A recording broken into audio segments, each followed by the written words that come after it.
Sir আমি এখানে খুলে ফেলতেছি।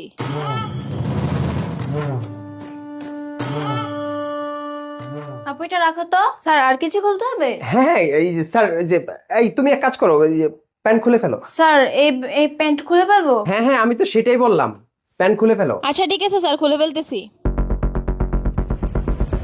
স্যার চলবে স্যার? আপু এটা রাখো তো। স্যার মেয়ের সাহস আছে, আমার মনে হয় সে মিডিয়ার জগতে পারফেক্ট। আচ্ছা ঠিক আছে, কি নাম তোমার? স্যার আমার নাম জিসা সুলতানা। আচ্ছা ঠিক আছে, তুমি পাশে গিয়ে বসো। এই তুমি আসো। স্যার স্যার স্যার আমাকে একটা সুযোগ দিন না স্যার। আরে আরে এই ঢুকলো কি করে? এই দারোয়ান, এই স্যার দেখেন তো এই ঢুকলো কি করে? আরে কি আশ্চর্য! এই দারোয়ান, এই বের কর তাকে। স্যার স্যার অনেক কষ্ট করে আপনার ঠিকানা জোগাড় করেছি স্যার। স্যার আমাকে একটা সুযোগ দিন স্যার, আমি আমি পারবো স্যার, আমাকে সুযোগ দিন স্যার। এই দারোয়ান, আচ্ছা যাও তো দেখি, এই কি সুযোগ চাস দেখি, দাঁড়া দাঁড়া। স্যার এই দারোয়ান, যাও তো বাইরে যাও। কি ডিউটি? আচ্ছা কি সমস্যা তোমার বলো। এই স্যার দেখেন তো, এদিকে এই এদিকে। স্যার কি সমস্যা?